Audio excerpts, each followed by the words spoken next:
నమస్తే అండి. Welcome back to our channel Madhu's organic farm. ఈరోజు మన ఫామ్ లో కాదండి, అమ్మమ్మ వాళ్ళ ఫామ్కి వచ్చాను. ఆఫ్టర్నూన్ లంచ్ కోసం అని చెప్పి కూరగాయలు కావాల్సినవి హార్వెస్ట్ చేసుకుందామని చెప్పి వచ్చామండి. అయితే కొంచెం ఎండగా ఉంది, వీడియో క్వాలిటీ మేబీ కొంచెం తగ్గిపోయి ఉంటుంది. కొంచెం ఈ సారికి ప్రెసెంట్ ఇప్పుడే కావాలి కాబట్టి అర్జెంటుగా మార్నింగ్ రాలేకపోయాము. ఇప్పుడే ఇక్కడ మీరు చూసినట్టయితే ఇవన్నీ అలసందలండి. ఇది చూపి, ఇవన్నీ అలసందలు. అలసందల్లో రెండు టైప్స్ ఉంటాయండి, చెట్టు అలసందలు, తీగ అలసందలు. ఇక్కడ మీరు చూసినవైతే చెట్టు అలసందలండి.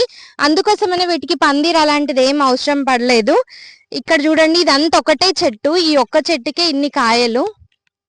ఇప్పుడు మనకు కావాల్సినవి హార్వెస్ట్ చేసుకుందాము. అయితే మనకి కూడా అమ్మమ్మ అలసంద విత్తనాలు ఇచ్చిందండి. నేనైతే వేసాను, కానీ సమ్మర్ అవ్వడం వల్ల సరిగ్గా రాలేదు మనకి. నేను నెక్స్ట్ ఇప్పుడు అప్కమింగ్ రెయినీ సీజన్ కోసం అని ప్లాన్ చేస్తున్నానండి వేయడానికి. అప్పుడు వేసి మీతో మన ఫామ్ లో కూడా ఎలా వేసుకున్నాక ఎన్ని డేస్ కి మనకి హార్వెస్ట్ వస్తుందని షేర్ చేసుకుంటాను. నేను కూడా ఈ అలసందలని ఇలా చెట్టు మీద చూడడం ఇదే మొదటిసారి, అలాగే హార్వెస్ట్ చేయడం కూడా. ఎందుకంటే నేను ఇంతకు ముందు వేసానండి మన ఫామ్ లో డిఫరెంట్ టైప్ ఆఫ్ అలసందలు, కొంచెం పెద్ద సైజ్ లో ఉంటాయి.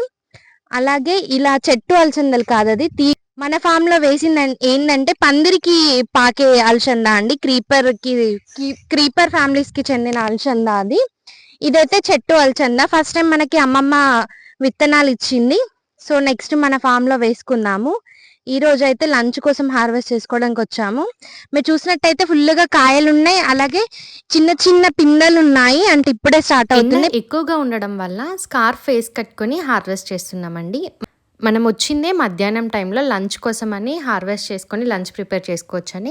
ఎండలు అసలే ఎక్కువగా ఉన్నాయి, అండ్ అందుట్లో మనకి ముందే కొంచెం స్కిన్ ఎలర్జీ అయ్యి అది ఇప్పుడే క్యూర్ అయిపోయిందండి.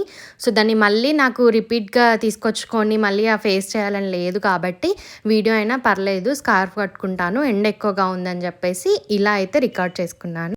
ఈ అలసందల మొక్కల్లోనే అటుపక్క లైన్లో వచ్చేసి మనకి దోసకాయ అండి, అంటే మనం తినే దోసకాయ, వీటిని వేసేసారు కుకుంబర్. వాటికి కూడా ఇప్పుడిప్పుడే చిన్న చిన్న పిందెలు స్టార్ట్ అయ్యాయి, అవి కూడా హార్వెస్ట్కి రెడీగా ఉన్నాయి. ఇప్పుడైతే ఈ అలసందలన్నీ హార్వెస్ట్ చేసుకున్నాను. ఆ తర్వాత మీకు అమ్మమ్మ వాళ్ళ మిరప తోట కూడా చూపిస్తానండి. మిరపకాయలు అవి కాయలుగా ఉన్నప్పుడు హార్వెస్ట్ చేసుకొని మిగతావన్నీ రెడ్ చిల్లీ పౌడర్ కోసం అని వదిలేశారు.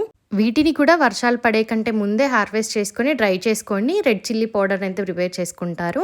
మనం ఉన్నప్పుడే హార్వెస్ట్ చేశారు. మిరపతోటండి, మీరు ఇక్కడ చూసినట్లయితే ఆల్రెడీ పచ్చిమిర్చి మనకి కావాల్సిన హార్వెస్ట్ చేసేసుకొని ఎండుమిర్చి, ఎండు కారం కోసం అండి, రెడ్ చిల్లీ పౌడర్ కోసం అని చెప్పి ఇలా మిరపకాయలను అయితే వదిలేశారండి. చూడండి ఎర్రగా ఎంత గుత్తులు గుత్తులుగా ఉన్నాయి, ఒక్కొక్క చెట్టుకి ఎన్ని కాయలు ఉన్నాయి చూడండి. ఇదంతా మొత్తం రెడ్ మిర్చి కోసమేనండి. ఈ చుట్టుపక్క మొత్తం ఇటు సైడ్ కూడా చూపించు. ఇది మొత్తం అక్కడ కూడా కొన్ని మొక్కలు ఉన్నాయి. మనం ప్రీవియస్ వీడియోలో టమాటాస్ హార్వెస్ట్ చేసుకుంటే అప్పుడు చూపించాను. సేమ్ అక్కడ కూడా అవే మొక్కలండి, ఇవే మిర్చి మొక్కలు. ఇంత చిన్న మొక్క అయినా చూడండి ఎన్ని పండు మిర్చీలు ఉన్నాయో. వీటన్నింటినీ మనం ఇలా మొత్తం పండిపోయాక చెట్టు మీదనే కొంచెం డ్రై అయిపోయాక హార్వెస్ట్ చేసేసుకొని ఎండుమిర్చి ప్రిపేర్ చేసుకోవడం అండి. అలసందలు ఇంతకు ముందు తెంపింది అదొక డిఫరెంట్ వెరైటీ అండి, అది ఎల్లో కలర్ ఫ్లవర్స్ స్టార్ట్ అయినాయి. అలాగే పొడుగు అలసందలు, ఇవి కొంచెం చిన్నగా ఉన్నాయి, ఇలా పర్పుల్ కలర్ ఫ్లవర్స్ ఉన్నాయి వీటికి. ఇవి కూడా కొన్ని హార్వెస్ట్ కి రెడీగా ఉన్నాయి, వీటిని కూడా కొన్ని హార్వెస్ట్ చేసుకుందాము. తర్వాత తెలిసింది నాకు ఇవి బబ్బర్లు అంటారంటండి. ఇవి కూడా చాలా టేస్టీగా ఉంటాయి అలసందల లాగానే, కానీ ఇది ఒక డిఫరెంట్ వెరైటీ.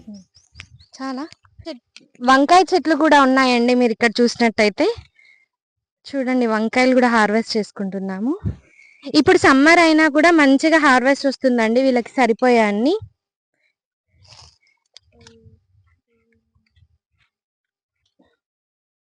వంకాయ మొక్కల్ని మనం ఒక్కసారి వేసుకుంటే ఆల్మోస్ట్ 6 months to 1 year వరకు ఉంచుకోవచ్చండి. మనకి కాపు అనేది కంటిన్యూగా ఉంటుంది. ఎప్పుడైతే మనకి వంకాయలు ముదిరిపోతున్నాయి లేకపోతే పుచ్చు పడుతున్నాయి అన్నప్పుడు ఒకసారి మొక్కనంతా కటింగ్ చేసుకొని మళ్ళీ ఒకసారి ఫర్టిలైజర్స్ ఇచ్చుకుంటే మళ్ళీ మనకి అంటే ఫ్లవరింగ్ చేస్తూ మళ్ళీ మనకి మంచి హార్వెస్ట్ వస్తుంది. వంకాయ మొక్కలు ఉంచుకోవడం వల్ల మనకి లాభమే ఉంటుందండి ఎన్ని డేస్ అయినా కూడా. సమ్మర్ హాలిడేస్కి అమ్మమ్మ వాళ్ళ ఇంటికి వచ్చాం కదా అండి. మనమే కాదు మన ఫ్యామిలీ మొత్తం అందరు వచ్చారు కాబట్టి ఫ్యామిలీకి ఒక పూటకి సరిపోయే అన్ని అలసందలు అయితే హార్వెస్ట్ చేసుకున్నాము. సో ఇప్పుడు ఇవన్నీ తీసుకెళ్ళి వంట చేసుకొని ఇంకా అందరం తినడమే అండి. ఇదండి ఈరోజు మన హార్వెస్ట్లో. కొన్ని టమాటా మొక్కలు కూడా ఉన్నాయండి. సమ్మర్లో టమాటా మొక్కలు నిలవడం కొంచెం కష్టం. వాళ్ళకి సరిపోయే అన్ని కొన్ని పెట్టుకున్నారు, అవి కూడా హార్వెస్ట్ చేసాము. దోసకాయ ఒకటే ఉందండి, దాన్ని కూడా హార్వెస్ట్ చేసేసుకున్నాము. ఇంకా మనం కొన్ని టమాటాస్ హార్వెస్ట్ చేశానని చెప్పాను కదా, అవన్నీ వేసేసుకొని ఇప్పుడు ఇవైతే అమ్మమ్మ వాళ్ళ ఇంటికి తీసుకెళ్ళి కొంచెం డిస్టెన్స్ ఉంటుందండి, వెళ్ళిపోయి అక్కడికి వెళ్ళాక మళ్ళీ వాటిని వండుకోవడమే. ఇట్లా ఆర్గానిక్గా పండించుకొని తింటే హ్యాపీనెస్ బాగుంటుందండి. అలా కాసేపు మన ఇక్కడ వాటర్ ఉంది షేన్లోనే, కొంచెం ఎంజాయ్ చేసాము.